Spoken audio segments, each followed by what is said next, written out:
Unmute. Hello, darling. I like your purple background. Thank you. Hi, guys. Hi. Hello. I will be muting everybody shortly, so. So this is a Zoom meeting. Mm-hmm. Nice. Somehow I wasn't paying attention to that. Can I make this a little larger? I'm gonna go ahead and mute you guys. Thank you. Thanks, Kath.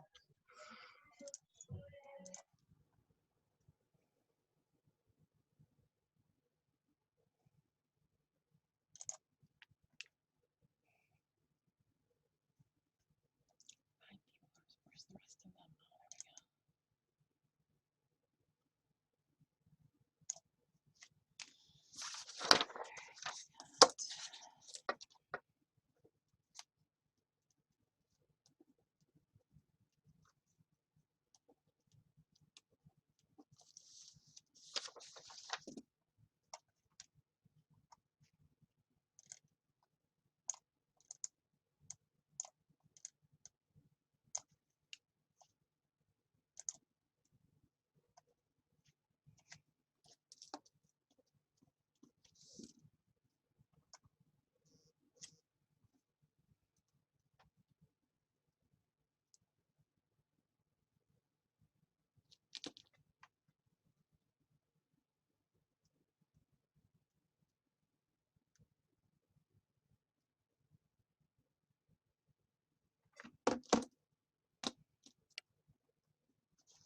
One, two, three, 4, 5, 6, 7, 8, 9. Who's missing? Laura, Maria, Marianne, 10, 11, 12.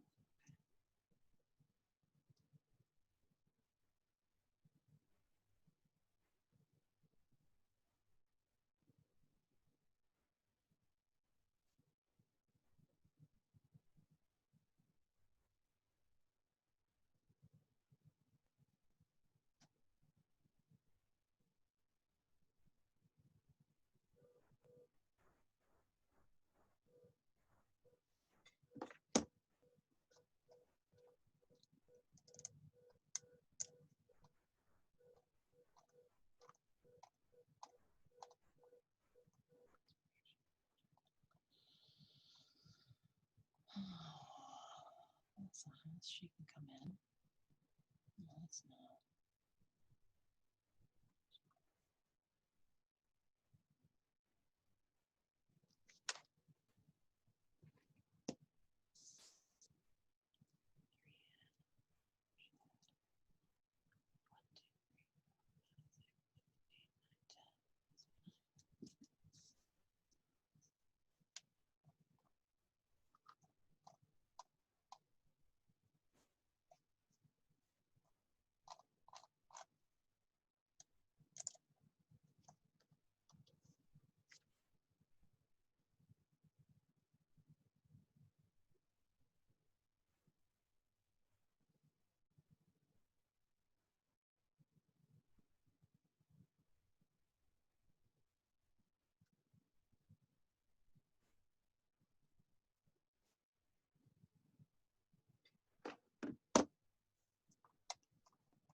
57 already.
Mhm.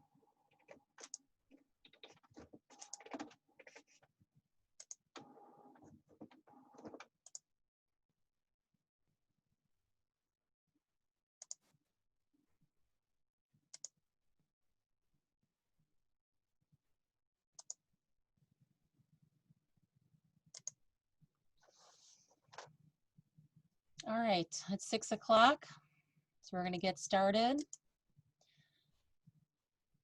Give me just a minute. Some people still have to be admitted.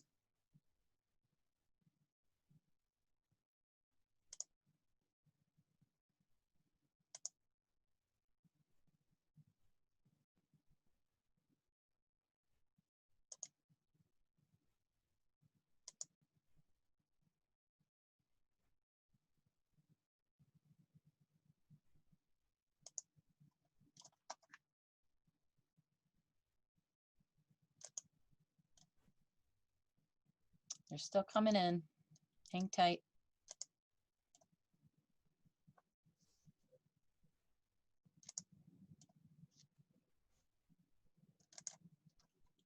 LSC, I'm going to start unmuting you. I have to ask you to unmute, and I think you have to accept.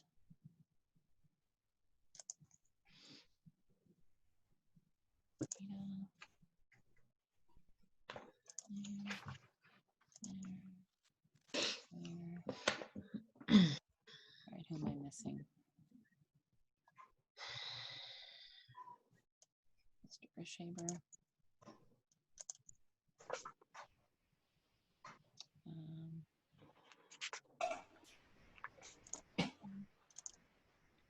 Currently at 86 participants.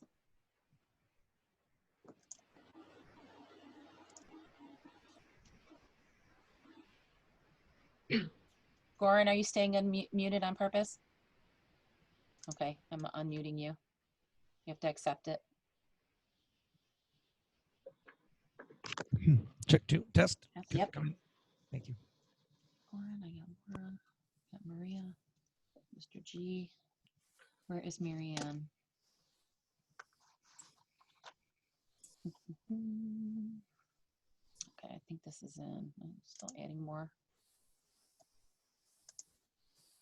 There she is. Okay, Marianne, I'm unmuting you.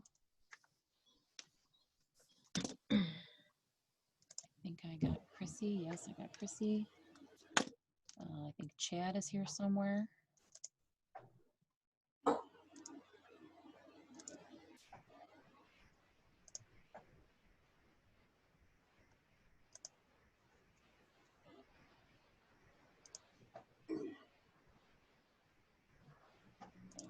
Those are all phone numbers. Here he is. Chad, put it in the chat, please, Chad, if that's you. I don't see a last name on. Make sure it's the right Chad.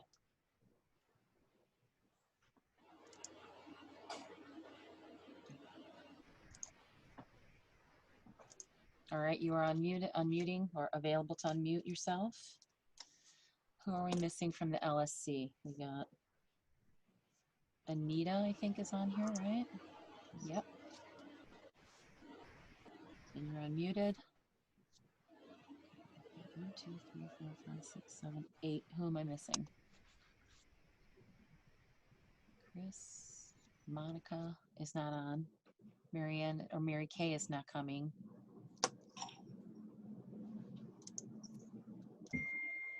Yes, the meeting is being recorded. Marianne needs to be unmuted again. Where'd she go? Appreciate your patience, everybody. We have 97 people on the call right now. Right here. Okay, Marianne, you are unmuted again. All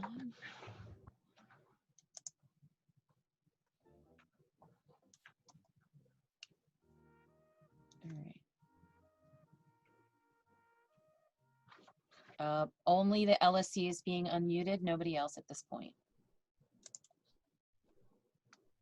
If you're on the LSC and I have not unmuted you or you cannot unmute yourself, please chat something in the chat. Okay. Madam Chair, question. Yes, If we mute ourselves, then we cannot unmute ourselves? Is that what I'm understanding? I'm not sure. Can you try that right now? Sure.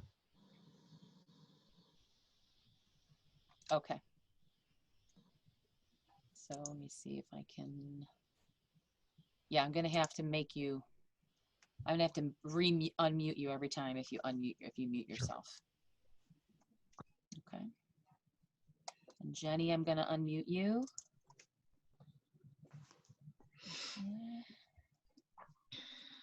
I feel like we're missing somebody in the LSC though. Who do we have? Who's missing? Liam is the only person missing, it seems, but Liam has graduated. Right. Okay. Then we're good. All right, and we are officially at 100 people. Okay, get started. Calling the meeting to order at 6:05. And Ms. Keeling, do you want to do a quick roll call for the LSC? Absolutely. Anita Bernacki, Can't hear you, Anita, even though you are unmuted. No.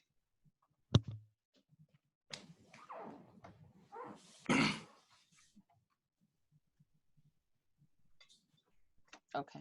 Oh, you remuted yourself. Okay. Got it. All right. Chris is unmuted. Okay. So. start again. Yeah, go ahead. I think Anita might have to. Oh, here she is down here.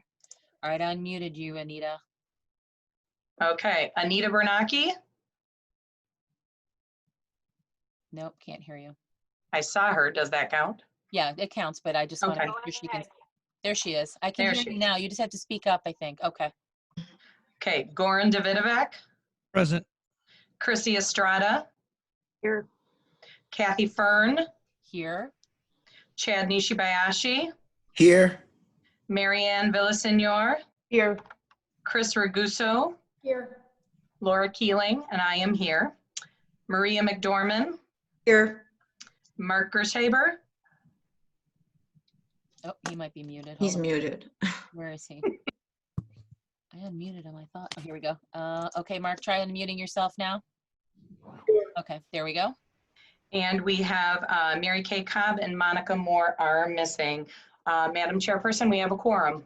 Perfect. Thank you so much. Thank you, everyone, for your interest in participating in the Taft LSC Open Forum to discuss retaining or removing the school resource officers, or SROs, from the freshman and varsity Taft campuses. We're going to keep you on mute for the entire meeting. I will unmute you if it is your opportunity to speak. And this meeting is being recorded per CPS guidelines. As we are all aware, this is a very emotional, hot button issue. I ask that everyone keep your comments based on facts as much as possible and to keep the discussion civil and polite. Note that if you sent an email to the Taft LSC, that email was shared with them. If you sent resources for the Taft LSC to read, that information was also shared with them. We're holding this meeting open for 2 hours to hear as much discussion as possible. I apologize if we can't get to everyone.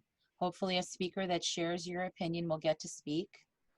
I would hope that before you comment, you have informed yourself on all sides of the issue, are not just reacting emotionally, and you are basing your opinions on facts. This is not a meeting to prove you are right and everyone else is wrong. This is an open forum for everyone to express their opinions in a concise and factual manner. And if you do so, you may even sway someone to see your side of the issue. If things get heated, I'm going to stop the discussion by muting everyone. We'll all take a breath, and then we can continue. I reserve the right to remove anyone who is uncooperative from the meeting. Remember that all the LSC members are volunteering their time to be on this council. We are hosting this meeting as a service to the community, even though we could vote without any discussion. And we are all here to work together to make the best decisions we can to support the students, teachers, parents, staff, and community of Taft High School. I believe everyone here has the same intention to support the students, so please be nice. To put this in perspective, last year's vote on the SROs was not a fully informed vote. We were given no context as to why we were voting on this issue.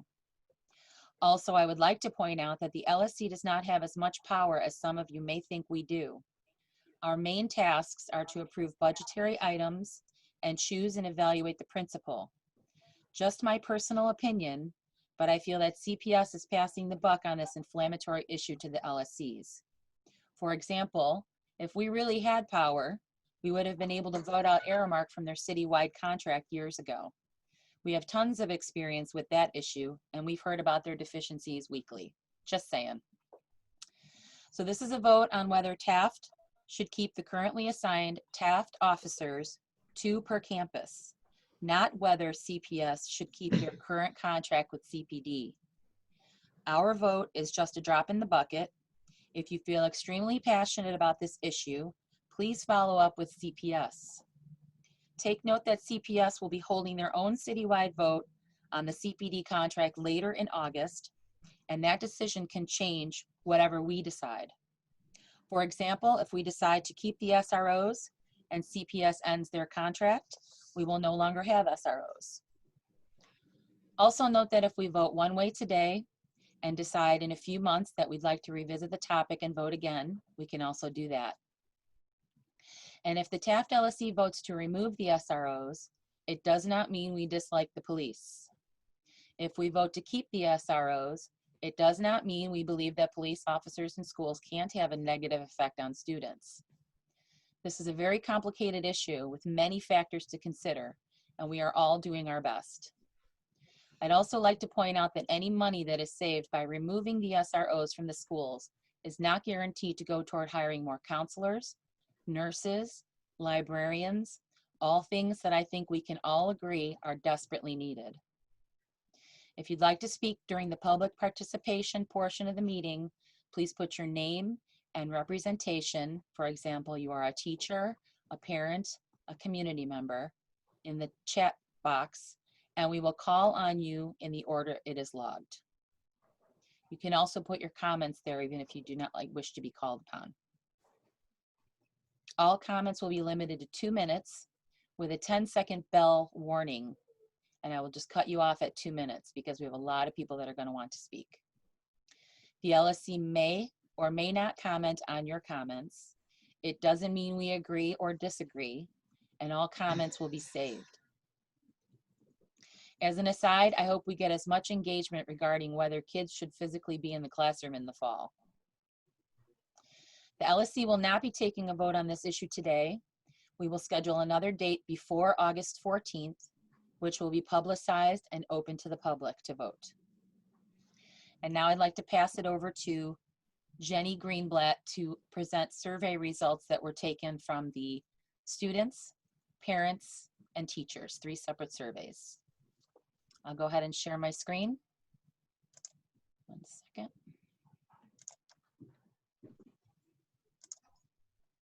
I neglected to open the document first. Hold on. There we go.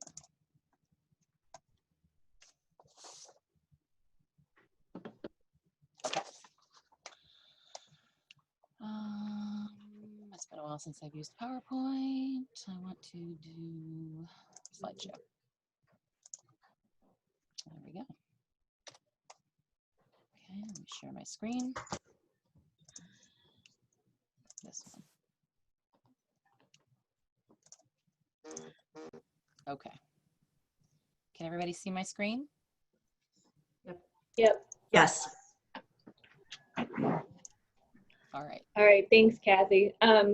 So Mr. Gershaver, we asked me to just create the Google form, the survey with the FAQs that he shared in his weekly email. So created 3 surveys, one for students, one for parents, and one for staff. All 3 were identical with one question, either to remove or retain the SROs. It was sent to all active returning students and their parents. It was sent via email on Wednesday, July 15th. In the email, it said it would close on Friday, July 17th. The settings were to make sure that each person got 1 response, and so students and staff did need to use their CPS email. So the results, the student survey results, there were 129 responses, and you can see the percentage of retained versus removed for that. Can you state it so that it's also on the recording in case someone cannot read it? Absolutely. So of the 129 responses, 65.9% said voted to retain the 4 officers, and 34.1% voted to remove the 4 officers. Great. Okay, next. Of the parent survey results, there were 239 responses. Of those, 91.2% voted to retain the 4 officers, and 8.8% voted to remove the officers. Of the staff results, there were 179 responses. Of those, 69.3% voted to retain the 4 officers, and 30.7% voted to remove. Great. Thank you. Are there any questions from the LSC? Perfect. All right. Madam Chair, Yes, sir. there's a question in the chat. There's asking how many Okay. total students, parents, and teacher surveys were sent. Can someone clarify that? I don't have that exact number. They were sent to all, again, active returning students. So that would be 8th graders, 10th grade, 11th, and 12th. All of those students, if they had 1 or more parent emails on file, the email went to all of them as well. Thank you. Okay. And to answer Ginny Flynn's question, just a point, these are not votes, they are survey responses for the LSC's consideration. Yes, this is true. Just gathering data to consider. Okay. Could you please state, oh, I'm sorry. Can you please state how many students were enrolled at Taft last year? Mr. Grisham or anybody? That's Or should I unmute Mr. Kuzma or Mr. Flores if they're on? It's approximately 3,800. I don't have the exact number. Mr. Wilson said 3,697 students on the 20th day. Okay. Will there be a survey for incoming students and information to consider? Not at this time. We have to make the decision before August 14th. Okay.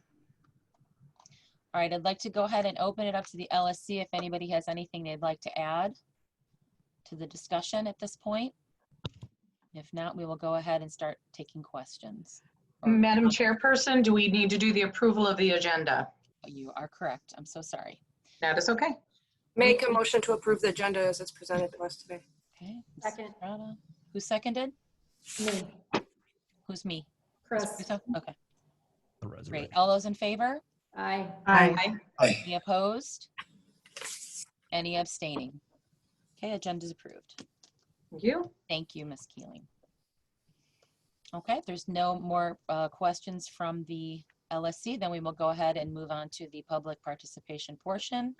Again, please put your name and your representation in the chat if you're a parent, a student, a staff member, and give me a moment to roll up and see who the first person was.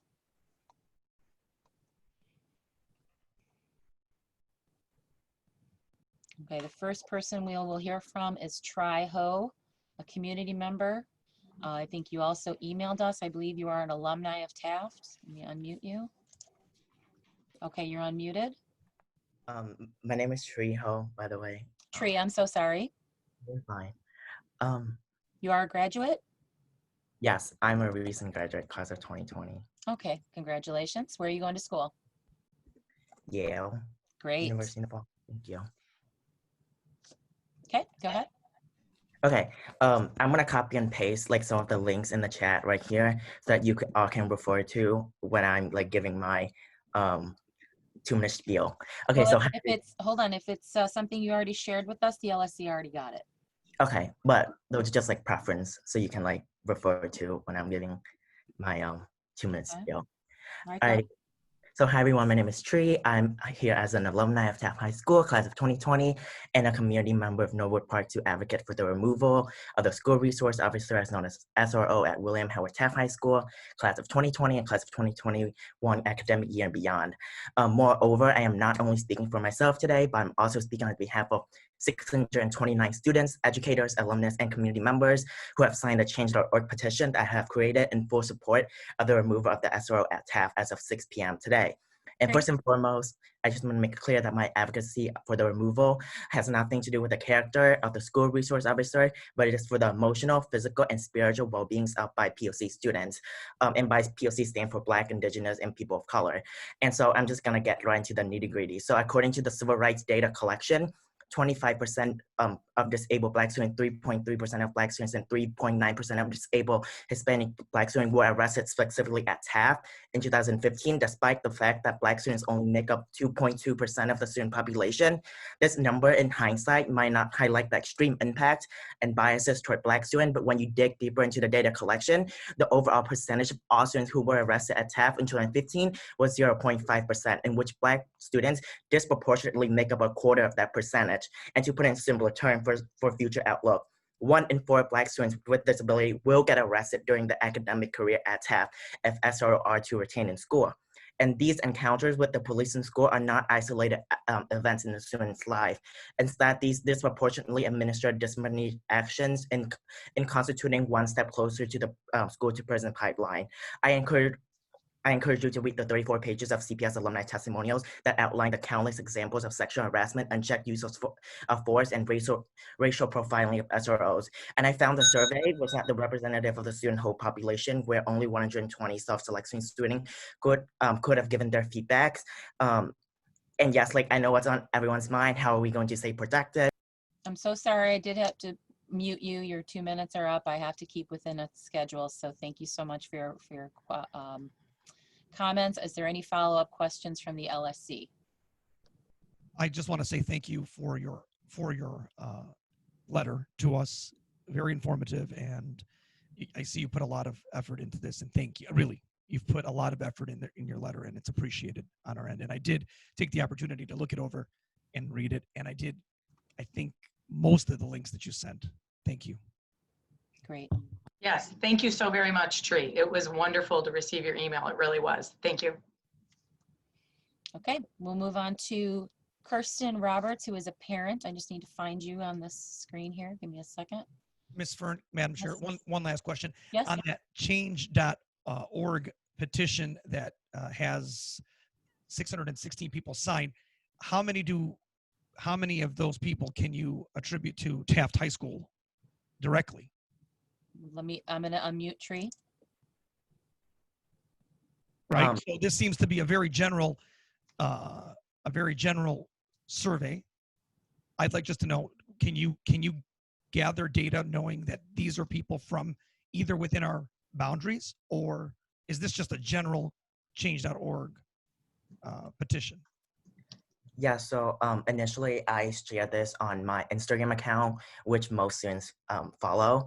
And I can generate a list of the students who have signed it and send it to the LSC. more curious than anything. It'd be a little bit more informative. Would you agree, Council? I would agree. Yes. Yes. I would agree.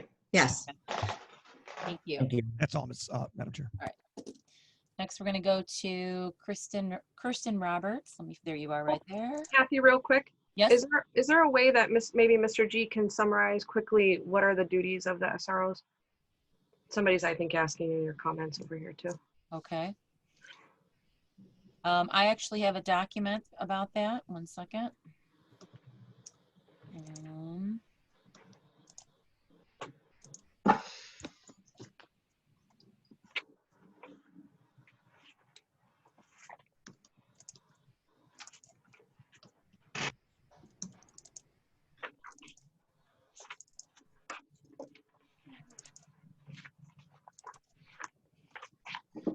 How many SROs are at Taft? We have a total of 4, and they're at the Freshman Academy, 2 are at the Freshman Academy, 2 are at the Varsity Company. They work from 8 till 4. Actual expenses for the SROs, it does not come out of the Taft budget. It's paid for by CPS. What has been their student activity to date? Have they had encounters with students, and if so, what? All 4 of our SROs are excellent police officers. In the last 2 years, I have not had one complaint against any of our SROs. They understand and practice restorative justice. This is from the principal, by the way, Mr. Gershaber. How do they fill their time? What do they actually do?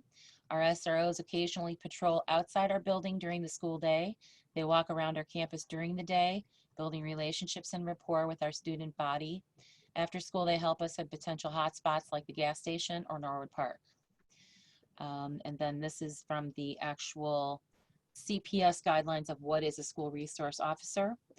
School resource officers will provide valuable resources to school staff members, foster positive relationships with students, develop strategies to resolve problems affecting students, and protect all students. Department members who are seeking selection to work as a school resource officer must demonstrate a commitment to working with Chicago Public Schools to enforce the law, protect students, employees, guests, property, and the school community. Be a sworn department member below the rank of sergeant, maintain full duty status, have a minimum of 3 years continuous service or at least 2 years continuous service with written justification for the assignment, have an acceptable medical role, disciplinary history, and attendance record, have received performance ratings above the minimum rating score necessary to qualify. I'm going to try to consolidate a little bit here. For at least the last 2 evaluations.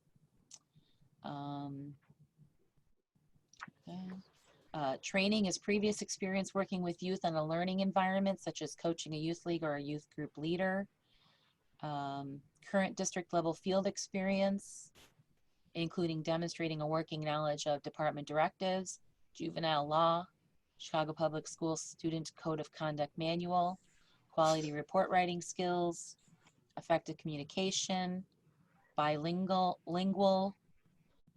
ability to problem solve in a team environment,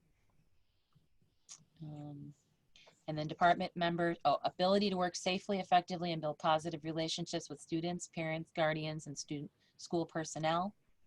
Department members who have been selected to work as school resource officers and SRO supervisors will receive specialized initial and annual refresher training, including but not limited to school-based legal topics, child sex crimes and abuse preliminary investigations, cultural competency, problem solving, de-escalation techniques, use of restorative approaches, including the available community resources and alternative response options, childhood and adolescent development, crisis intervention, disability and special education issues, strategies that create respectful and positive interactions with students, including but not limited to student groups with limited English proficiency, who are lesbian, gay, bisexual, transgender, queer, or questioning and intersex, or experiencing homelessness. They also will have response options for school safety threats, and again, know with the Chicago Public Schools Student Code of Conduct Manual. I hope that answers your question. Thanks, Kathy. Okay. Here. All right, now we will hear from Kirsten Roberts. Hello. Thank you so much. My child, our Katie Kosuth, is a rising 7th grader. So I was not able to fill out the survey, and neither were they. If we had filled it out, we would have opposed having SROs at Taft. I was one of the signers of, I hope I say your name right, Trey's petition. And I strongly believe that the description that you just read from the Chicago Public Schools, although are very nice words, are actually not the things that police officers are trained to do. And we need to understand that our kids need support, they need restorative justice, they need social workers, and all of the things that I know you're not empowered to hire for. But I think the message that we're sending to our children, and particularly to our Black and brown children and our children with special needs, when we have armed officers in our public schools, we're sending a message that our children are threats instead of part of the solution and part of helping us to make a better world. And so I really think it sends the wrong message. I do think it's the incorrect allocation of resources. And I am really shocked by the data that Trey just shared with us. If 1 in 4 Black children or young people with an IEP can expect to have an arrest, there's something wrong in our school that we need to fix. Thank you. Thank you, Ms. Roberts. Okay. Any follow-up questions from the LSC? All right. Next, we will hear from Jorge Martinez, teacher. Let me find you. Are you Jorge's iPhone? Nod your head? Okay. All right, go ahead. Can everyone hear me? Yes. Perfect. Hi, I'm George Martinez. I am an alumnus. I graduated in 2014 from Taft High School. I am a community member, and I'm also a current math teacher at Taft. I just finished my first year teaching at the varsity campus, and I'm participating in this LSC meeting to show my support of SROs in school. I personally feel Taft High School benefits from having police officers during school for safety. I understand there's a lot of data and a lot of emotions going on in this time of the world because of what's been happening. But it's important that we cannot pass judgment on all police officers because of the injustices of a few. So I feel personally, when I started my time at Taft, my first year as a teacher, my biggest concern was the safety, because the security system, I think, was a little inconsistent with how students entered the building. When I was in high school, everyone was scanned using a metal detector. Everyone is saying, and that from what I've heard and what I've seen, that is not the case now. So the possibility of students entering with a weapon or anything of such sorts, really, for me, when I was starting out, really frightened me. So to have SROs in the building to ensure that something doesn't happen, like an incident like Sandy Hook, that can be prevented with SROs in the building. Also, I also feel that SROs, I know I'm talking about feelings, but it's a fact that we live in a community. Taft High School is a community that's with a lot of cops and whose students, whose parents. We have a lot of students whose parents are police officers as well. So I think it's important that we have and we support SROs. Thank you. Thank you.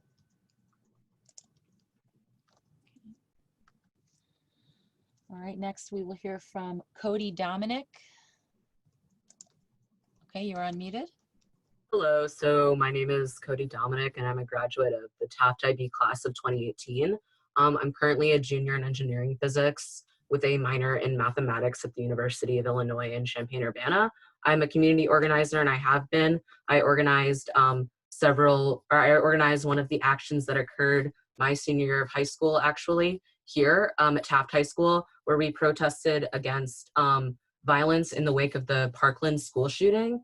I organized that because for me, it's very important to protect marginalized people, particularly students of color, Black, Indigenous students, and other students of color, transgender students, and other LGBT identifying students, and other students that are greatly harmed by violence in our society, and teachers that are harmed by violence in our society.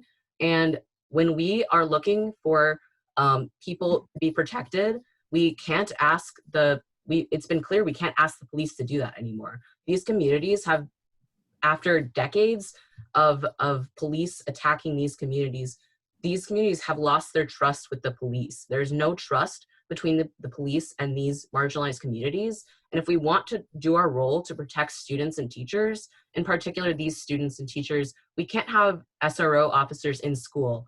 When I was at Taft, there were many instances where the police did seem to disproportionately target students of color. For instance, the gas station is how standing at the Citgo gas station was how I got home from school. There was an instance my senior year when the police got involved with the students and ended up arresting the students, and some of the students were feeling that felt that they got targeted by the police, because yes, while there may statistically be more violence at that gas station, there are also at that gas station a disproportionate amount of students of color that wait for the bus.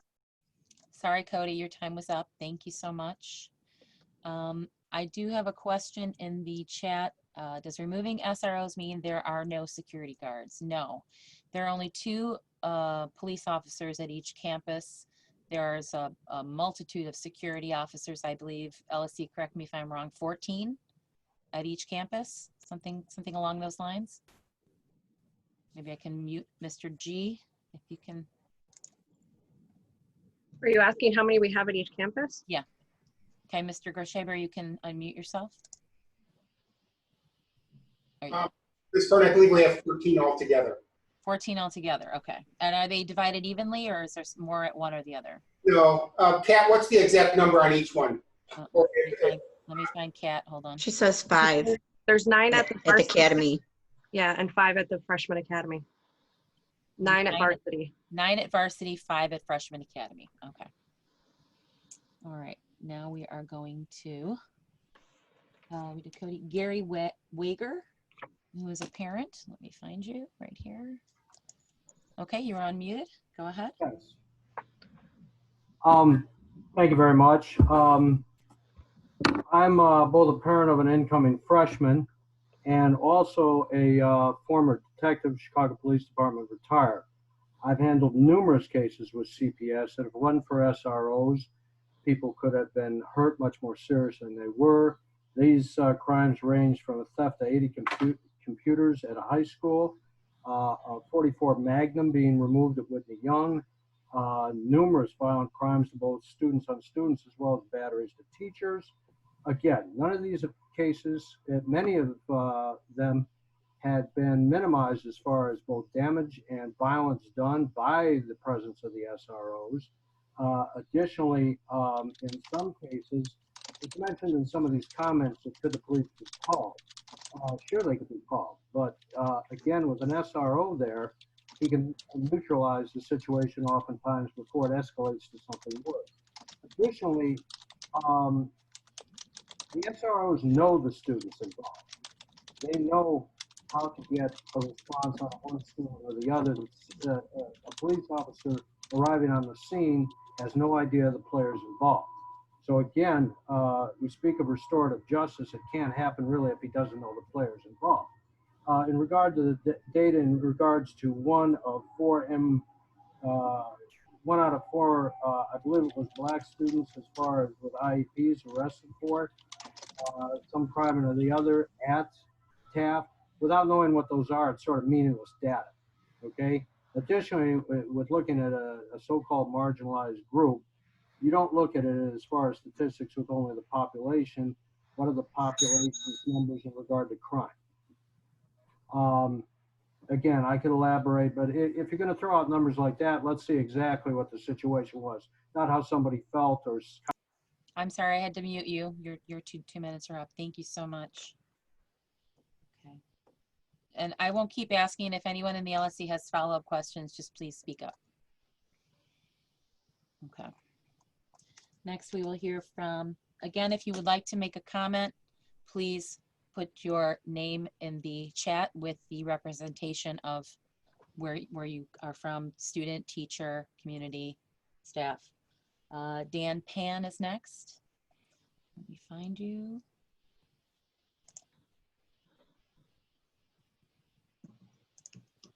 I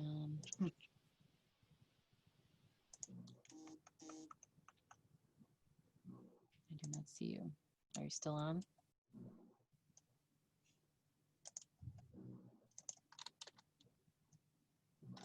Hang on. He's still here. I just don't see you. Hold on. I thought I put it in alphabetical order, but I guess not.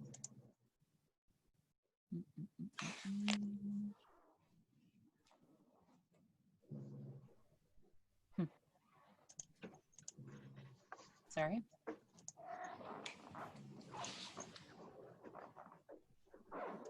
Dan, are you, if you're still on, please say something in the chat and tell me what your name is popping up as, because I do not see you.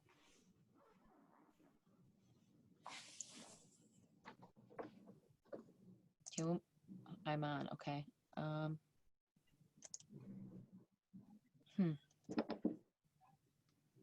so sorry, I don't see you.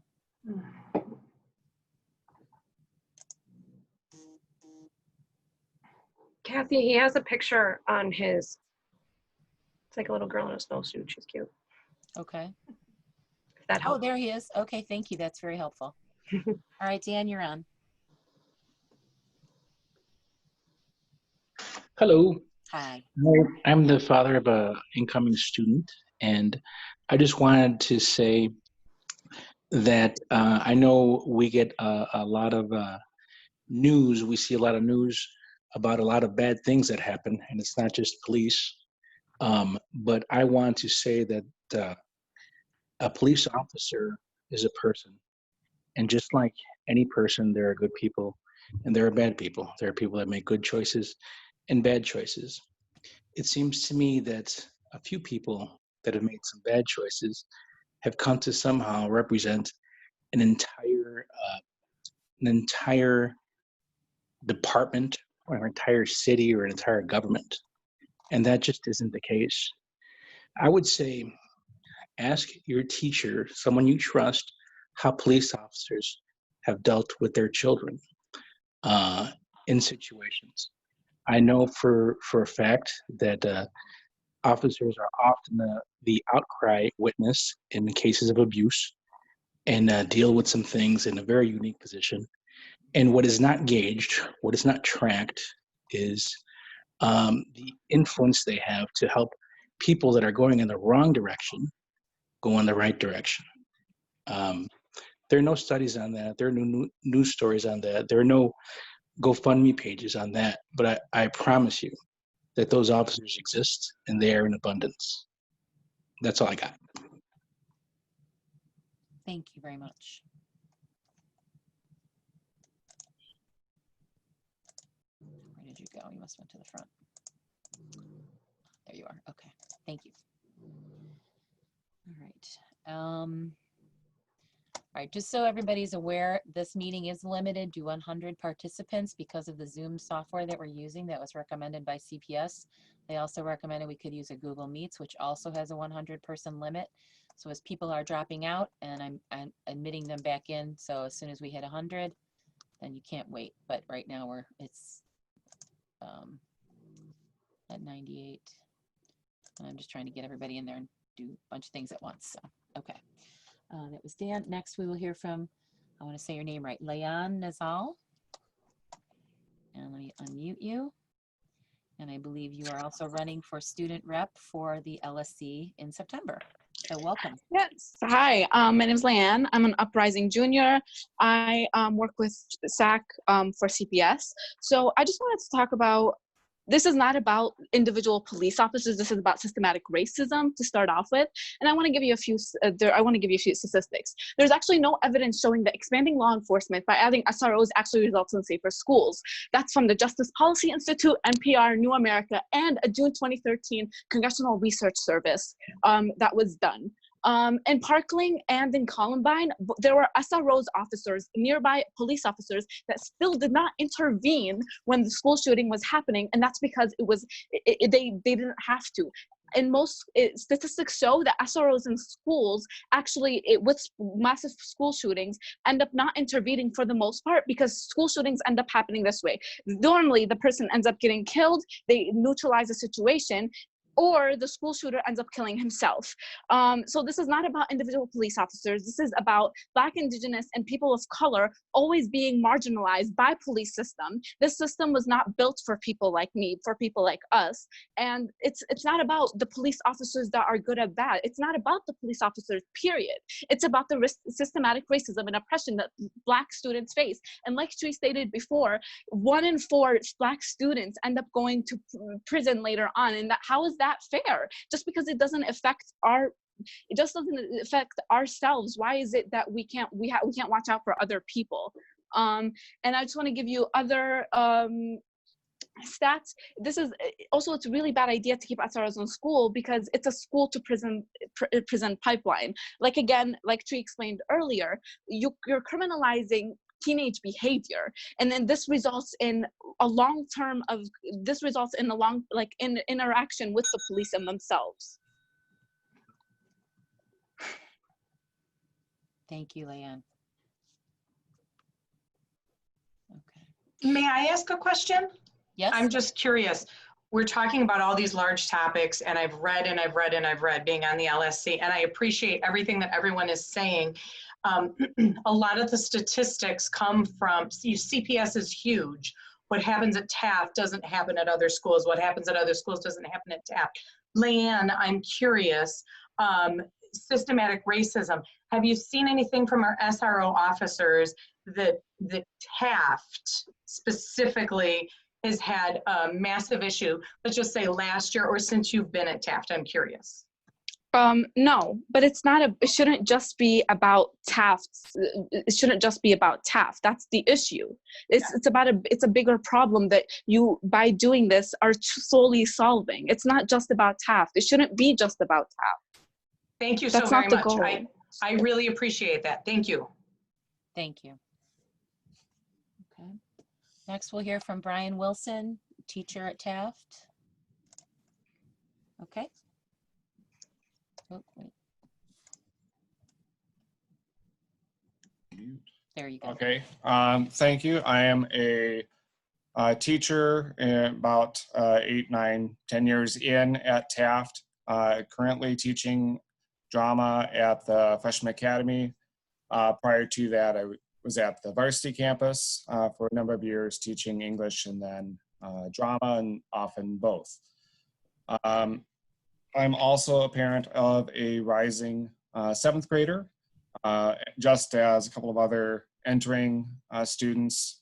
I did not get surveys for that. As a parent, I did not get a survey, although I did certainly participate in the staff survey. One of the things that's interesting about Taft is its diversity of students, and it's growing more diverse.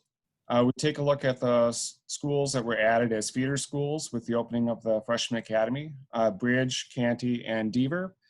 All of them have more Hispanic students or Latinx students than what Taft currently has, at least as a percentage of their school population.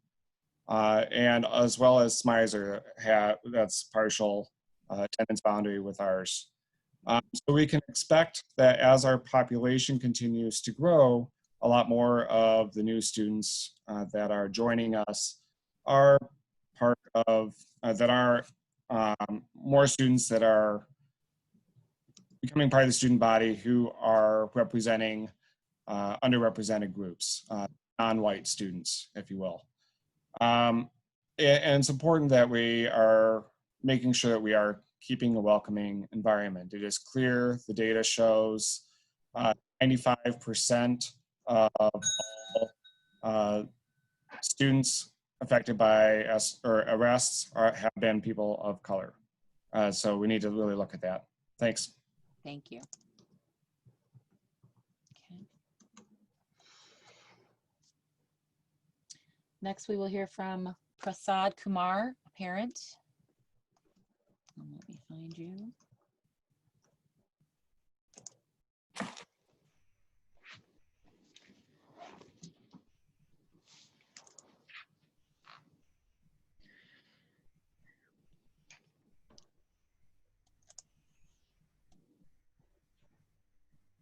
And I do not see you. If you're still here, can you please say something in the chat?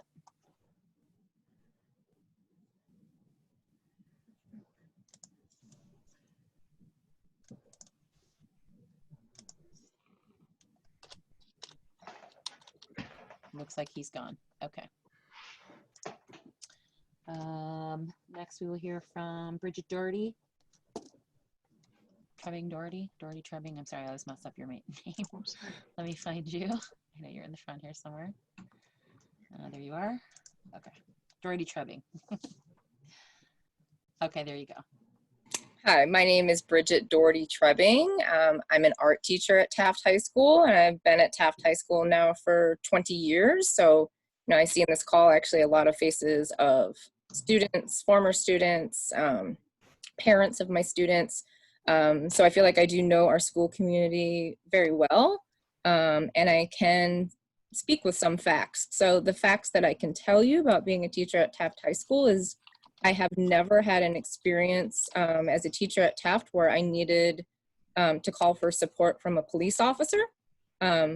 Not once in 20 years, but I certainly have, worked with our security guards on occasion with issues where I needed a security guard, and we have a very large force of security guards at our school. I've worked with the counselors, I've worked with our social workers. So these are the folks that I have gone to and I have needed support. So I think that's really important. And then, I don't want to reiterate what other folks have already said, and I have already shared my thoughts on this with the members of the LSC prior to this meeting, so I'm not going to repeat those things. But I also think it's really important as a teacher. My whole job is to teach and support students, so I am also here to amplify the voices of the students that are speaking here, that are speaking out in other ways. Because again, I think that's my whole job as an educator, is to support and to listen to them. And I think that we as a school community really need to rethink this idea of what we mean when we say safety. Like, I genuinely am slightly perplexed to hear that so many people are worried about safety when they're at Taft. Like, I don't quite understand what that is. Like, I work at that school and I don't know what we mean by worried about safety. Thank you very much.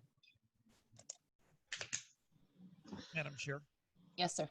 There's some people asking in the chat, just for clarification on how do they get on the list to be able to speak. If you would like to speak, please put your name and your representation in the chat. Are you a parent, a student, an alumni, etc.? I hope that helps. Thank you. I'm having to try to do the letter here. Okay, I just want to go back up to, there's Sonia. All right. So next we'll hear from Sonia Moore, a parent. Let me find her.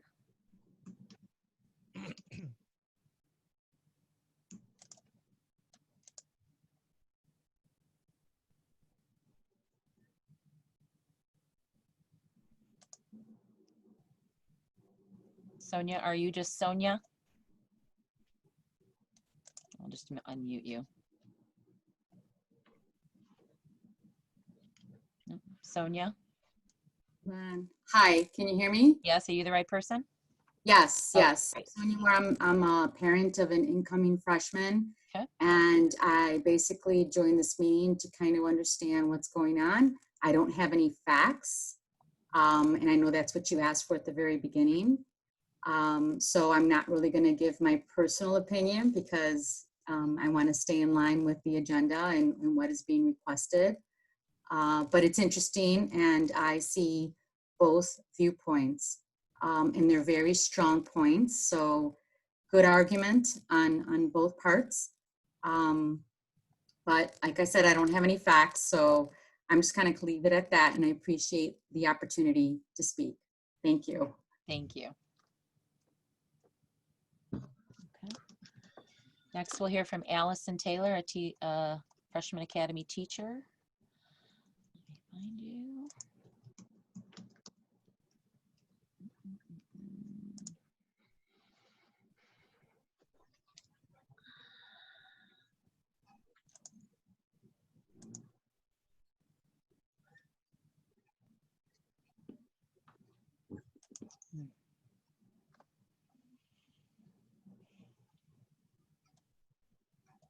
Allison, are you listed as Allison, or if you're under a phone number, I need to know which number it is.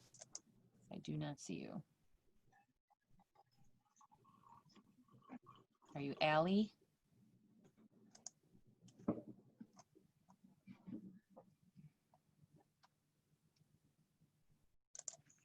Can someone read the chat to me if she responds so I don't lose my spot?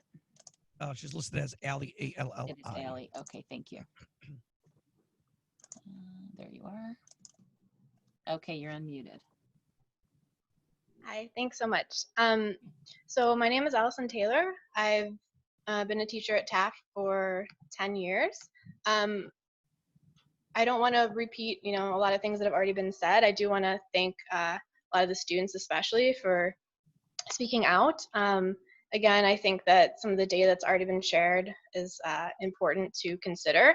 One of my questions I had, Tree actually answered, which was I wanted to know data specific to Taft High School as far as racial discrepancies, because we can see that data throughout CPS and the national. But I also think it's important to know that that's something that we see at Taft as well. So I just want to focus really quick on stuff that hasn't already been said or hasn't been elaborated on. And one of those things I think is about the role of SROs in our building. I want to voice my support for removing SROs from our school. And again, this is not a personal attack. In my 10 years at Taft, I have never had the need to interact with our SROs whatsoever. So this is not a reflection on them as individuals. I think we all agree that we want our schools to be safe. And many people equate SROs with additional safety. But I teach my students to make evidence-based decisions, and evidence does not support that. So there's no data to indicate that police in schools improve students' mental health, educational outcomes, or their safety. In many cases, as adverse effects are shown. So, according to the MOU that is between CPS and CPD, the SROs in our building are not allowed to get involved in school discipline. As has already been said, we have school staff that are trained to address student behavioral concerns. The only role of our SROs is to get involved when a crime has been committed or for a serious imminent safety threat. So if a crime has been committed, we already have people, officers outside of our building that can take care of that. And we've already had comments about how, again, school shootings are not. Sorry, I had to cut you off there. Thank you. Okay. Next, we have Brenda Nieves. And I think you might be on here as just Brenda or Brenda's iPhone. I'm going to try that one. Okay, Brenda's iPhone is muted, is that right? Hello, yes. Okay, great. First, I'd like to thank Tree for providing the data that he provided, and congratulations on getting admitted into Yale. I'd like to know if you know if any guns have ever been removed by an SRO from Taft in the past 20 years or so, or however long SROs have been at Taft. Also, I just want to share some experiences that I've had. My daughter was a 7th grader last year at the Freshman Academy, and I've gone into the school several times, morning, midday, afternoon, and I've noticed the police officers sitting outside in their cars, on their phones, not patrolling, I've seen cars speeding out of the driveway, out of the parking lot when the kids are leaving school, crossing them in the middle of the street. And the police officers have not gotten out of their cars, have not gotten off their phones. I mean, I don't want to continue to attack them, but if they are not doing their job, then they should be removed. My daughter has said that every single fight that she witnessed at Taft was broken up by a teacher or by a security guard. There was never a police officer involved. So honestly, I don't think that there's a need for them there. They're just sitting around taking up payroll. Thank you. Thank you. Just to clarify that question, I don't believe the officers that are in the cars are the officers that we're referring to. Is that correct? I'm going to unmute Mr. Grishaber. Yes, please. It may be the officers in the car, but there's also a sergeant that comes around and checks on the SROs. So maybe that sergeant too. I don't know the specific incident. It could be that police officer. It could be just the sergeant that came. I don't know the specific incident though. Okay, thank you. Yeah. All right, it looks like Prasad is back on, so I'm going to go to him next. We had to skip him before, and he's under Kumar. And what is the name? I'm furiously typing. Prasad Kumar. I'm writing them down, Thank you. Laura. Thank you. Let me find you. Here you are. Okay, Prasad, you're there.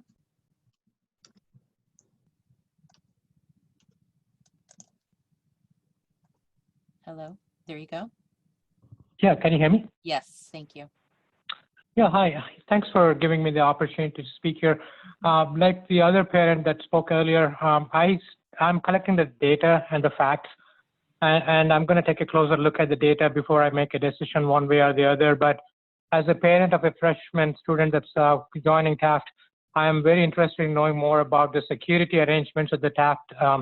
If it's the police, the SROs, or the security staff that you guys are mentioning, you know, whoever they are, they're all people. They all have their biases, and you know, keeping them or removing them just because you know they are biased, I don't know if that's going to play out, because I see police as a deterrent, right? I mean, if a police officer sits in the traffic, everybody slows down and follows the rules.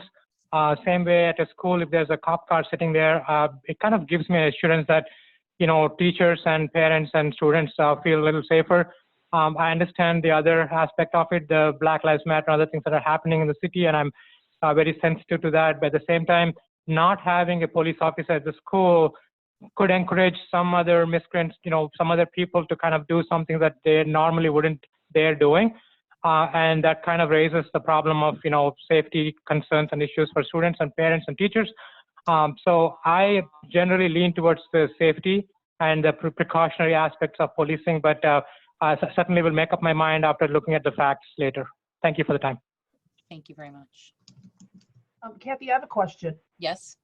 Because of something a parent had just said, if someone could clarify sort of the level of action in terms of, she said there were fights and the police officers didn't break up the fight, the security guards did. Are the police officers just there for, like, they're not there to stop fights, are they? There's different levels of security, right? So I'm going to unmute Mr. Grishaber again, or is Kat on? Maybe Kat can answer to that. I'm going to unmute both of you. Hold on, let me find Kat. I want to make sure that we're understanding, you know, where they would step in and where maybe a security guard is supposed to step in. Yep. I don't see Kat. There she is. Hold on. Yeah, if I had to leave the room for a second, what was the question? I'm sorry. Kat's on too. One of the parents just mentioned that her student had told her that the fights that she has seen have been always broken up by security officers, not by the SROs. And we're questioning whether it is the job of the SROs to break up a fight or just respond to something that is more of criminal in nature. No, if they saw a fight, they would break the fight up. It's not that, you know, that they walk away or that they say that that's not their job. If they were there when a fight did happen, they would break it up. And I would like to think, although I don't have facts, that their mere presence probably avoids a lot of fights, and the kids wouldn't be so quick to to throw down or something if there was a police. I don't have data on that, but I mean, but no, they don't walk away. If their job is to interfere in a crime, and that's a crime. And So depending on who's in the area of a fight, it could be either a police officer and or a security guard and or a teacher or somebody else. yeah, a parent, any adult in the building. Okay. And remember, there's only 2 officers per campus, so it's a pretty big area to be in. So, okay. Next, we will go to Jeff Luco, who is a teacher. Let me find you.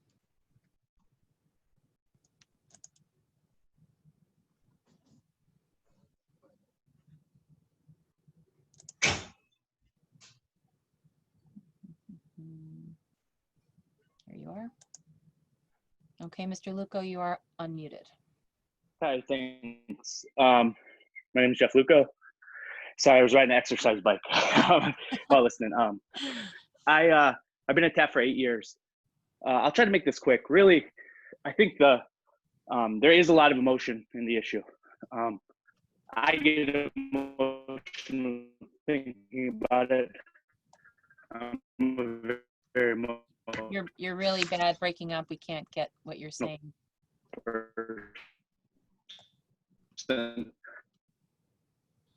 Jeff, we're going to have to come back to you because your connection is terrible. Can't hear Is you. that schools are for kids. Jeff, you can't really you can get anything. Can you hear me now? Yeah. Hello. Okay, start over because you were all messed up there. Couldn't hear what you said. Oh, I'm sorry. Okay. I've been at Taft for 8 years now. I was at the Freshman Academy. I teach 7th grade and 9th grade. And my thing is that school is for kids. And Mr. Wilson mentioned that our demographics are shifting, and the demographics that they're shifting to is heavier Latino. I'm a Mexican American male. My brother's a black male. We have family history with police in instances where people are treated differently, but I'm not bringing that in. This isn't an indictment on the police. The reality is not everyone that is at Taft sees the police as representing safety. And I think that's something that we need to listen to and we need to hear, because police for all people don't equal safety. And that's really important because schools are not for teachers. It's for the kids. Another thing is just that, real quick, the adolescent brain is unable to make rational decisions. So I think just the mere presence of police at schools, statistically and supported by data, increases the likelihood that an arrest will happen. And I didn't get into teaching so I could witness police arrest students in schools. And I don't think that having them there is, in the long term, going to have positive effects that can't be had by the staff that's already working there. And with the leadership of Mr. Gershaber and his administration team, I think that Taft could be a leader here in alternatives to policing. And I really hope that we take the chance to do that. Thank you very much. Where did you go? Okay, that's right. Okay. Again, if you'd like to make a comment, please put your name and your representation in the chat box. Next, we have Ninad Markovich, a parent and a retired CPD. Let me find you. And if you just joined us, this meeting is being recorded. We are going to save the chat so the LSC can read through it again after the fact. I don't see Ninad. Madam Chair, Yes. How many more speakers do we have approximately? I'm just scrolling through. We're ending the meeting at 8 unless we run out of speakers. It should be Ninad's iPhone. Oh, there it is. Got it. Okay, Ninad, you are unmuted. Hello, how are you tonight? Thank you for the opportunity to speak. Can you hear me? Yes, thank you. Okay, I retired from Chicago Police last January, and I have a child going to the new Taft Freshman Academy, and I have a incoming senior at the Mr. Gershaber's Taft over by the expressway. Just a couple of things. And just because I was the police for many years before Chicago, I spent time with the CHA police as well. So I'm not going to go police pro, but I got to tell you, the schools throughout the country that have had people come in and just for that one possibility that that person comes in to try to do harm, like has happened throughout the country in the last few years, that officer being in the lobby. Now, mind you, I think the officer should be in a lobby so they can encounter that individual coming trying to do harm to students or other members of the school and eliminate that threat. Because if there's nobody, those security officers do a bang up job, especially the gentleman in the lobby who does the checking in. But I got to tell you, they're not armed.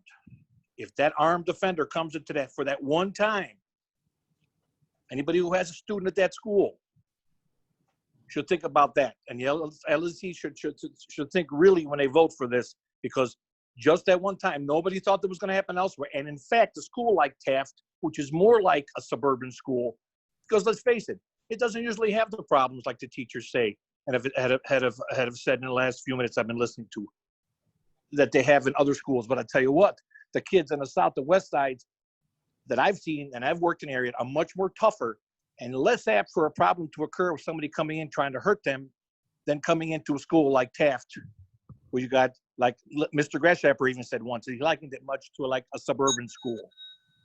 Thank you for the time. Thank you. All right.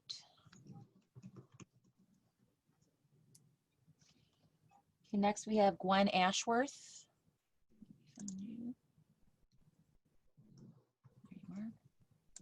Okay, you are unmuted. Okay, hi everyone. So I just want to bring up a personal experience. I am a Taft High School alumnus. I graduated this year. So at my time at Taft, I actually, one of my friends, I'm not saying she did the right thing here, but she actually got, she did drugs and she got really sick. And so I followed her out into the hallway, and obviously we were both not in class. I'm not saying that I was doing the right thing or she was doing the right thing, but that's exactly my point. There were two officers that were walking down the hall, and they just looked at us and walked the other way. And you would think she was on the floor and she looked like she was dying, like she looked ill. And I don't know, this is insane to me, because I would assume that someone would try and do something with something like that. That's all I'm saying. I don't think we were doing the right thing whatsoever. I'm not defending us, but I feel like the police, they should be trained on doing things like this and stepping up when there's stuff like this going on, because she definitely did not look okay. Did you say anything to the officers? No, because they were too far away from me, but they were like down the hall from me, and they just looked at us, and I was standing up and she was on the floor, and that was about it. Thank you. Thank you.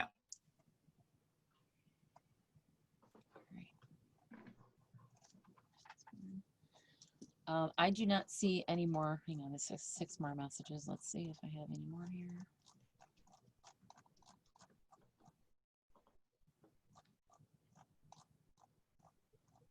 Okay, I do not see any more questions. If I've missed you, please put your name in the chat again right now with your representation. Is there any further discussion points that the LSC would like to bring up, point out? I just want to clarify something, Madam Chair. I've seen people make comments about how we should take the lead, and ultimately the 33 million needs to go back to CPS. Anybody that's dealt with CPS knows if we give downtown the authority to spend the 33 million, they will mismanage it as they have for decades. This money, 33 million, should be allotted to the schools, because we know we need those social workers. We know what we need at our school, and every school knows what they need for themselves. But if we really plan on allowing CPS, or we think that CPS is going to correctly distribute the saved money from the SROs, I'm telling you, I don't believe it. And I think most of the people who understand the reality of the situation would agree. So we need to be careful. It's not just just say no. It's let's do it right. And if they did what they needed to do 5, 10, 15 years ago, I have a gut feeling that we wouldn't be in this situation today. Mhm. All right? That's all I have to say for that. Thank you. Okay, we have John Cohen, teacher, next.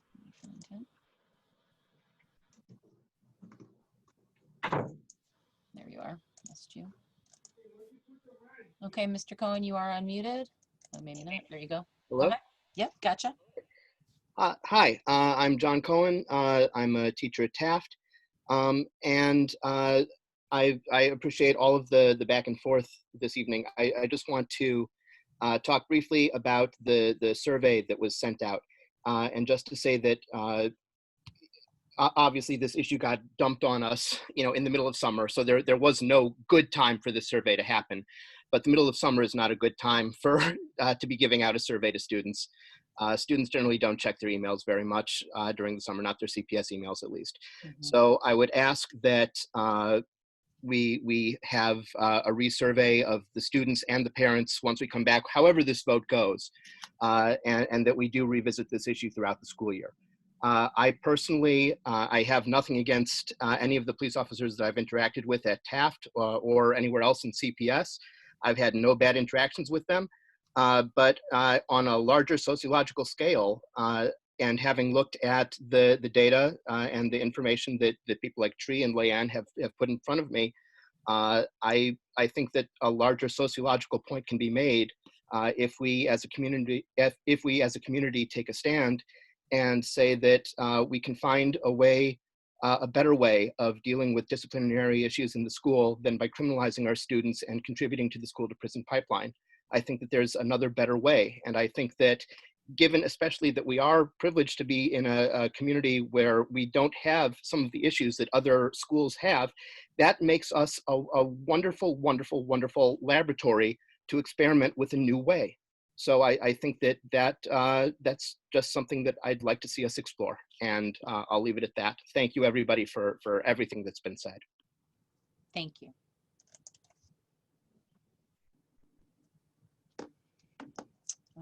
Okay, let me keep looking here.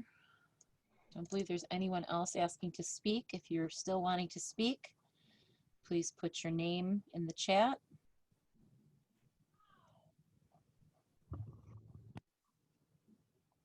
And I appreciate everyone's engagement here. I know oh, here we got one here. It's a tough issue to discuss, and I appreciate everyone sticking in here with us all. Jane Hugh, parent.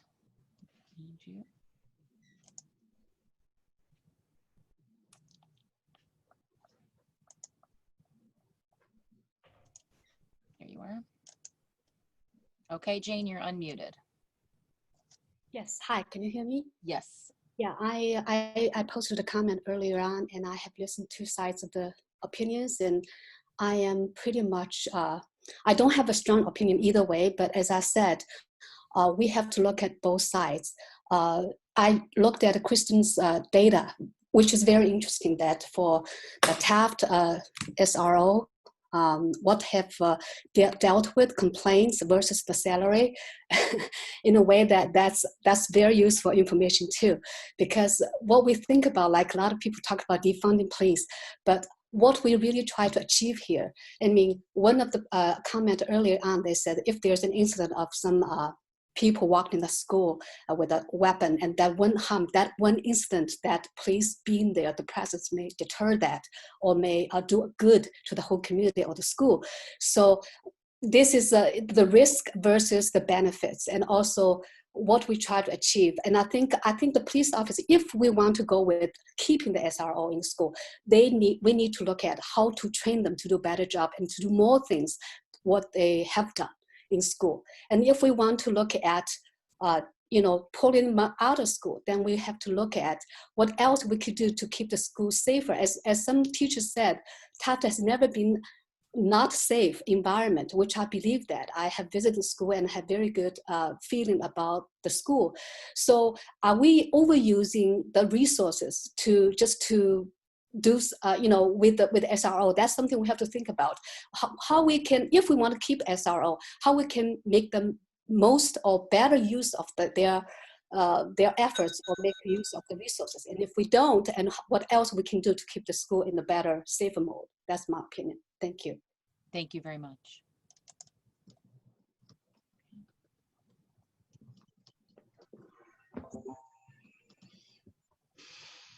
All right. Madam Chair, if I may, since no other council members are saying anything, in regards to the chat room, we keep talking about restorative justice. And I just want to point out that when Principal Grishaber came to this school, that was the first time I was even introduced to restorative justice. He has implemented restorative justice. And I know it might not be to a level that some are happy with, but he has tried by bringing in Ms. Heineman and whatnot to continue trying these different approaches. So to be clear, that is what this principal has tried to do when he arrived here. And to think that we don't have any restorative justice going on is just not accurate. And we need to make that clear. There's an ongoing effort by this administration to continue working on restorative justice. Thank you. Thank you. Mr. Grishaber or Ms. Hinman, do either of you want to speak on the restorative justice programs at the school? I'm going to unmute you. Where did you go? Right there. And then where did Kat go? Kathy, I think I'm good at this time. I just wanted to hear from everybody to see the climate, because I mean, we have views on both sides, and we need to make an informed decision. So I'm here just to really listen to everybody. Okay. But thank you for that compliment, Goran. I think, and that's just not me, that's everybody. That's our teachers, that's our staff, that's everybody that believes in restorative justice. But I appreciate that, Goran. And Prince, it wasn't meant to be a compliment. It was meant to be fact-based, right? That's exactly what you did. And thank you, but no need to thank me. All right, Kat, you're unmuted. Kat is the, Kat, tell me your title, please. Oh, where'd she go? You're unmuted, but I don't hear you.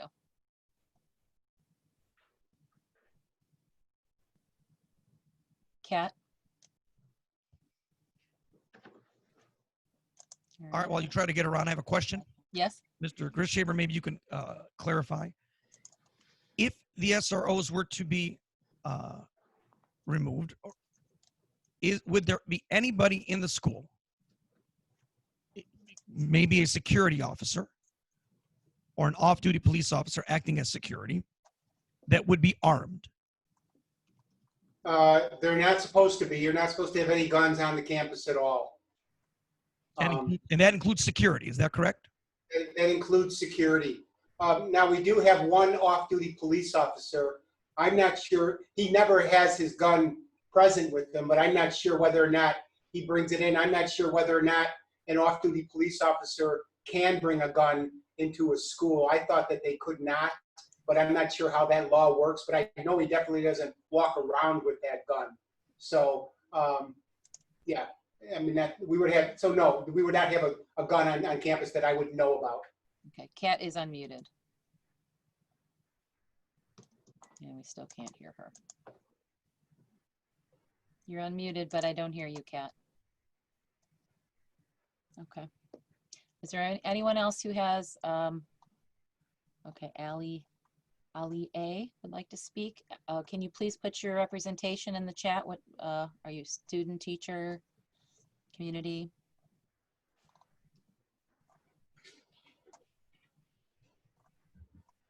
Okay, hold on. Doing my best to keep everybody admitted. Okay, student. Ali A is a student. All right, Ali, go ahead. Hello. Yep. I don't know what to say. Okay, you don't want to speak? All right. Thank you. I don't know what that was. Okay. All right. So LSC, kind of running out of speakers here. Should we give a rundown of our timeline that we were given by CPS on when the decision and the vote has to be made? Yes, we just need to schedule another meeting now for to happen before August 14th. And anytime the LSC hosts a meeting, it is an open meeting, except for when we go for the principal evaluation. So that meeting will also be publicized. It's required to be publicized 48 hours ahead of time. It'll be on our website, it'll be emailed, and I think it'll also be on our social media. Thank you to Mr. Eaton for taking care of that for us. And the agenda will also be physically posted at the school. Okay, let's see. Okay, thank you. So do we want to call the meeting adjourned? Do we want to wait for some more comments? There are no participants waiting to be entered into the meeting. And I went through the whole list and got all the speakers.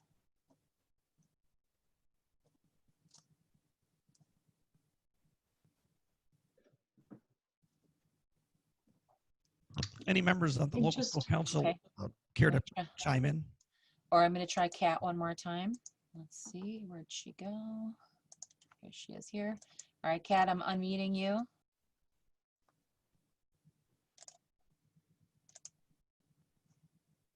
There is also a question in the chat. Okay. From Edna Navarro to everyone. Has the LSC gone through the recent LSC toolkit that was sent to us? Yes. That was shared on the drive for all the LSC members. Yes. Regardless in SROs, regardless whether they are in or out, how will the LSC ensure items in the toolkit are addressed? Well, the toolkit was given to the LSC as a tool, and we were allowed to use it or not use it. So I shared it with the entire LSC, and the reason we're not voting today is there's a lot of information to digest. So that toolkit is available for all of us to use to make our decisions, and we will reconvene to make a new vote. And speaking as one of the LSC members who went through the toolkit a few times, so far Taft's LSC is following step by step by having this meeting today. By doing that, I've noticed so far that we're doing pretty much everything that's in that toolkit. Thank you. I would like to say that I think that even if when we do vote, if we say we continue to have SROs in the school, I think what we need to take away from this is that we need to either foster that relationship better with clearly some students and teachers and such don't agree, to find a way to foster this into a better relationship if we are going to continue to have them in the school. I would like to see us at our security meetings, perhaps add this as maybe one of the things that we continue to monitor throughout the year. So if there are incidents that are coming up, that we continue to reassess as needed. That's what I'd like to see happen coming forward. I would agree with you, considering, like I said at the beginning of the meeting, we really weren't informed as to what we were voting on. Sure. If this is become such an important issue, it is probably a good idea for the LSC to be introduced to the officers and be able to have a dialogue with them. If they're, as long as we can get them to come to a meeting or. Mr. Schreiner would like to speak. I'm sorry, I don't mean to interrupt, but Yep. I see on the comments that Yep. Mr. Schreiner, who's a teacher. Mhm. Yep, I got him next. Okay. All right, thanks. All right, let's see. Okay, Mr. Schreiner, let me find you. There you are. Okay, you should be unmuted, Mr. Schreiner. I didn't mean to No, you're good. to speak at an untimely time, but I just wanted to weigh in and say that I've had almost, I think this will be my 7th year at Taft, and I've never had any personal, I've had very few personal interactions with the SROs, but everyone I've had has been extremely professional, perfectly you know, absolutely no problems whatsoever. I have no reason to doubt that they're all very good at their jobs, very well trained. I would like to just, and I'm sure that others have said this, but I would like to speak on behalf of students in my classes who I do think, and they are primarily, I would say, minority students or students from, in some cases, you know, socioeconomically disadvantaged backgrounds, but not always, frankly, and it goes across the board. That in many cases, it does present an impediment to making everybody feel equally at ease, and it might sound almost silly to care about something like feeling at ease, but actually, in an English language arts classroom, it's very important that people feel at ease, that is the reason why I would be in favor of sort of honoring the wishes of those students who have expressed their feelings about the SROs. And I'm sure I'm not the first to say this, but it has absolutely nothing to do with the SROs personally. Yeah, I mean, that's basically what I wanted to say. I think that it has to do with the quality of the education that I can provide for my students. And it has to do with what the emphasis of our time is in the building. Thank you. Thank you. Madam Chair, Yes. did you see the comment about Kat? No. She called in on her phone, 917 number. Okay, let me get her. Got it. Kat, are you there? I am here. Can you hear me? Hey. Hot dog. All right. I apologize. My iPhone is not cooperating today. Okay. So there were so many things. I'm not even sure where to start. The first thing is just to mention what restorative practices are for the folks who aren't as familiar as the staff at Taft. And in terms of discipline with students, instead of just punishing them by maybe suspending them or expelling them, we really try to work with them to help them understand the things that they are doing that are not always the best choices, because we want them to learn from their mistakes so they don't keep repeating them. Now, for the majority of our students, that works. Our suspensions are down. You know, the building is in a much better place in terms of culture and climate. So it doesn't always work. We have some kids who really need a lot more support. But we have two SROs currently at the varsity campus who are just phenomenal gentlemen who embrace restorative practices, who are wonderful with the kids, who have gone out of their way to build relationships with the kids. Now, that said, they also don't have a lot to do at Taft because we're very fortunate in that we don't have a lot of crimes that take place other than maybe stolen cell phones, so that somebody needs to be arrested. Really, their job is to be there in case a crime has been committed, and that's when we notify them and they decide what to do after that. Sometimes, like, kids will get into a fight and one parent will want to press charges against the kid who hit their child. So then they would arrest in that case. Most of the time, you know, they don't have a lot to do because things are going well. So yes, they are armed. We do have some retired police, and we do have an off-duty, a full-time police officer who does an off-duty shift for us. And no, they are not supposed to have guns in the building. However, I was always told that, you know, CPS officer is a police officer 24/7. And so I've never known an officer not to have their gun on him. So there may be, and we don't know, I'm not sure. We haven't discussed that. Aside from that, because they are not utilized a lot, and because it's true, they are intimidating to many of our students, and because adolescents don't have brains that are fully formed and they make stupid mistakes a lot, We don't want to criminalize them. They're there to learn. That's what we're trying to teach them, not just academically, but also in terms of their behavior and their choices.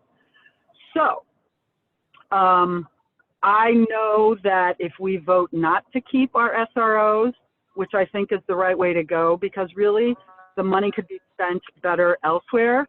I don't know that it would end up back with us, but if we decide to keep them just because then we're going to have 4 more bodies around the building, I don't know that that's sufficient either. I would much rather have mental health counselors, social workers, someone who can do skill building with our kids who are having lots of problems.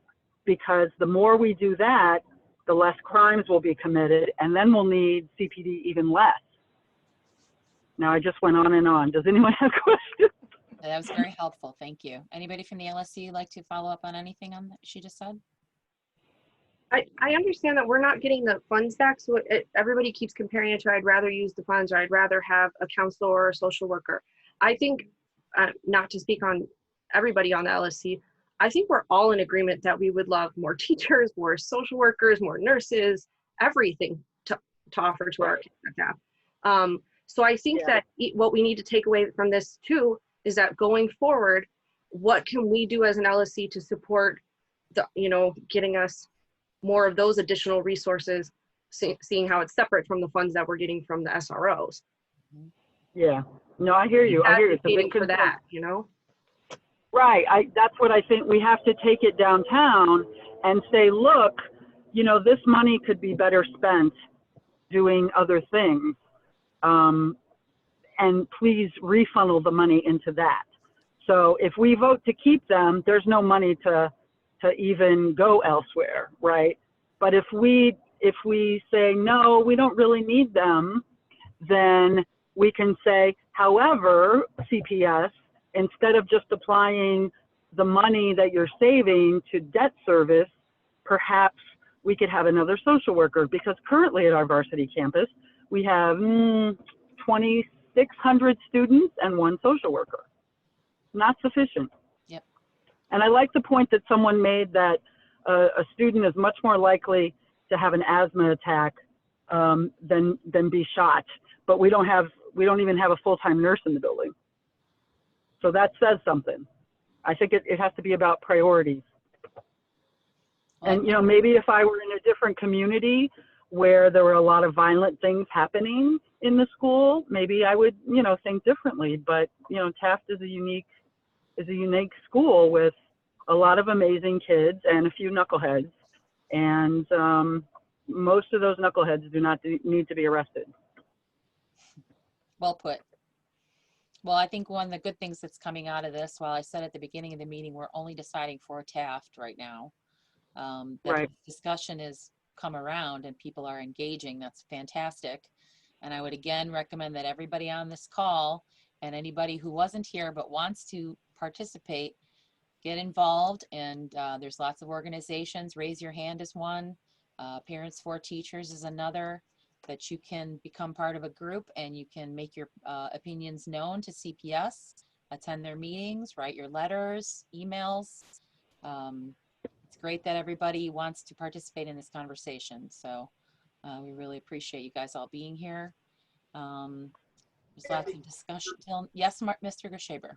Yeah, I just want to say one thing, and just to remind everybody, and I'm reminding the assistant principals on the call, the local school council, I'm reminding Kat, that when this vote takes place, we have work to do, because what's going to happen is we're going to vote one way or the other, and whichever way we vote, we're going to have a certain amount of students that are going to be not at ease or fearful one way or the other. So our work is not done here. We don't make the vote and we wash our hands and now we start talking about budgeting and the new school year. This has to be something that we have to talk about on an ongoing basis and not drop this ball. This is something we as a school right now have an opportunity to make some change, and I want to be the change agent that other schools are looking at. But right now I just want to remind everybody, and I think everybody knows, but I just want to remind everybody that our work's not done after the vote, that we have some work to help our students, for lack of a better term, like Tom was saying, feel at ease, or feels safe, one way or the other, however the vote goes. So I just wanted to say that publicly. Thanks, Kathy. Great meeting. Thank you, everybody. Okay. Thank you, Mark. I absolutely agree. Okay, and I think with that, I think we can ask for a motion to adjourn.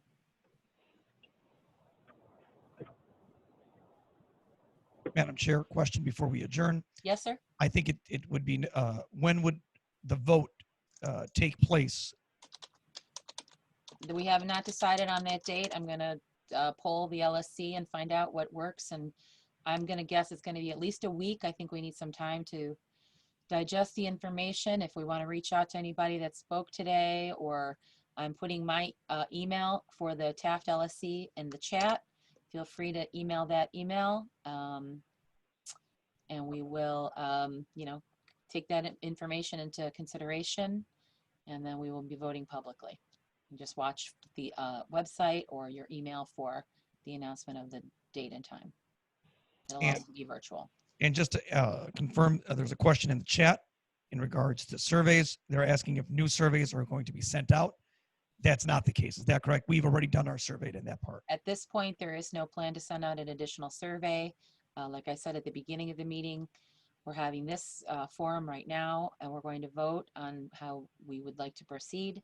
But we can revisit this issue at any time over the school year and take an additional vote if we feel it's necessary. The Taft LSC elections are going to be held in October, I think. November? November, I think it's November. But I believe that they're going to use the people that have already applied to fill the positions that are opening up. But again, that's all CPS, so we just follow their lead and do what they tell us to do. So. There's another question. Yeah. Kath. There's another question that someone wants to know if the vote will be published and by the name of who. Can you just review how we will figure out a meeting date and publish it, and the vote will be an open meeting for all people, correct? Yes. And the vote will the vote be published then? Yes. The results? Yes. Okay. It'll be taken in open session, and so it'll be part of the minutes, and then I'm sure there will be people attending that can publish that for us, or we'll put it part of the minutes and it'll be on the website with all the minutes. Is the idea So we do not have to figure out the meeting date time in public. We figure that out with the LSC, and then we post that date and time. So it will be to help as many LSC members attend as possible and vote, and make sure we have a quorum, and B, include as many LSC members as possible. Somebody else is saying, I hope that the number of survey responses shared are not the sole pieces of info used to make a decision. No, that is just one part. We set up a Google Drive, and all the information that was provided to us by CPS, by other teachers, by students, by email, all that information was uploaded into a Google Drive that was shared with all the LSC members for their perusal. And as more information comes in, I'll be putting that in there also. So it's all the LSC members have access to all the emails and all the data that has been gathered. I put some of my own stuff in there that I thought was pertinent, and other LSC members are also invited to put their own information in there that they think is pertinent to the conversation. Madam Chair? Yes, sir.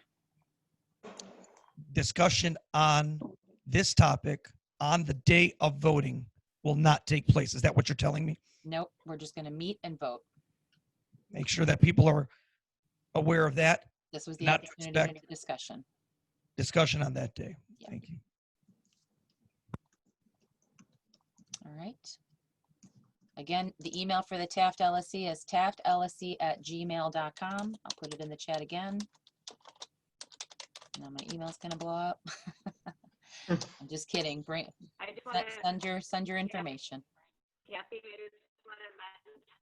Anita, it's really hard to hear you. Say it again. hear me, Kathy? No, you're very delayed. Can you chat it? Can you hear me? Yeah, it's delayed though, so it's hard to understand you. You're gonna have to chat it. you hear me now? Yeah. Can you put it in the chat, Anita?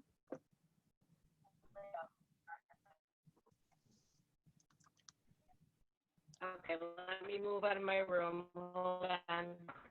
Edna, the LSC chat, the LSC email is taftlsc@gmail.com. It's been put in the chat several times. Does it happen anymore? And Tree, I will take the links that you put in the chat and put them into No. if they're not part of your initial email, I will make sure those go into the Sure. Google Drive too. Okay, Anita? Okay, Anita says the LSC will need to talk about this before voting. That's what we're doing right now.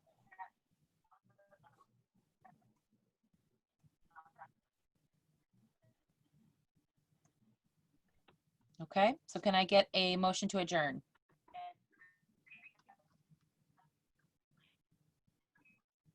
I'll make a motion to adjourn the meeting. I'll second it. Who was my second? Maria. Thank you. All those in favor? Aye. Aye. Any opposed? Okay, the meeting is adjourned at 7:44. Again, thank you everyone for your participation. Appreciate it. Thanks, Kathy. Thanks, Kathy. Thank you, everybody. Madam Chair, there's one last question that Yep, says, I'm answering it right now. got it, thank you. Thank you.